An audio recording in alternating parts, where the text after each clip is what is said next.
എങ്ങനെയാണ് ഒരു ഷോർട്സ് ഇടുമ്പോൾ അതിൽ ഇതുപോലത്തെ ഫോണ്ടിൽ നമുക്ക് ക്യാപ്ഷൻസ് കൊടുക്കണമെന്ന് നമുക്ക് നോക്കാം. ആദ്യം തന്നെ പ്ലേ സ്റ്റോറിൽ നിന്നോ ആപ്പ് സ്റ്റോറിൽ നിന്നോ ഇൻഫിനിറ്റ് പെയിന്റർ എന്നുള്ള ആപ്പ് നമുക്ക് ഡൗൺലോഡ് ചെയ്യണം. അതിനുശേഷം അത് ഓപ്പൺ ആക്കിയിട്ട് ബ്ലാങ്ക് ക്യാൻവാസിൽ ക്രിയേറ്റ് എന്നുള്ള ഓപ്ഷൻ ക്ലിക്ക് ചെയ്യുക.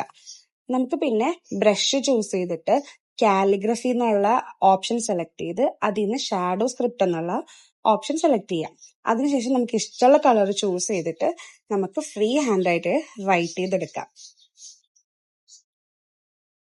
ഫ്രീ ഹാൻഡ് ആയിട്ട് നമുക്ക് ഇഷ്ടമുള്ള കണ്ടന്റ് ഇഷ്ടമുള്ള രീതിയിൽ ടൈപ്പ് ചെയ്തെടുക്കാം.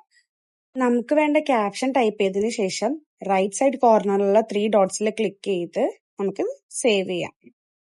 ക്യാപ്ഷൻ റെഡി ആയി കഴിയുമ്പോൾ നമുക്ക് ഇൻഫിനിറ്റ് പെയിന്റർ എന്ന് പറഞ്ഞ ആപ്പ് ക്ലോസ് ചെയ്തിട്ട് നമ്മുടെ എഡിറ്റിംഗ് ആപ്പ് ക്യാപ്കട്ടോ വിഎനോ എന്താണെങ്കിലും അത് ഓപ്പൺ ചെയ്യുക. നമുക്ക് താഴെയുള്ള ഓപ്ഷനിൽ ആഡ് ഓവർലേ എന്നുള്ള ഓപ്ഷൻ എടുക്കുക. എന്നിട്ട് നമുക്ക് ഗാലറിയിൽ സേവ് ചെയ്തിട്ടുള്ള ആ കണ്ടന്റ് നമുക്ക് ഗാലറിയിൽ നിന്ന് ചൂസ് ചെയ്യാം. അതിനുശേഷം നമുക്ക് വീഡിയോയിൽ നമുക്ക് എവിടെയാണോ ക്യാപ്ഷൻ വേണ്ടത് അവിടെ നമുക്ക് അറേഞ്ച് ചെയ്ത് നമ്മുടെ അലൈൻമെന്റിനനുസരിച്ച് നമുക്ക് പ്ലേസ് ചെയ്യാം. അപ്പൊ അത്രേ ഉള്ളൂ നമ്മുടെ ട്യൂട്ടോറിയൽ വീഡിയോ. ഈസി ആയിട്ട് നിങ്ങൾക്ക് മനസ്സിലായി എന്ന് വിചാരിക്കുന്നു. മനസ്സിലായെങ്കിൽ ലൈക്ക് ചെയ്യുക, ഷെയർ ചെയ്യുക, സബ്സ്ക്രൈബ് ചെയ്യുക ആൻഡ് നിങ്ങളുടെ കമന്റും കൂടെ രേഖപ്പെടുത്താം.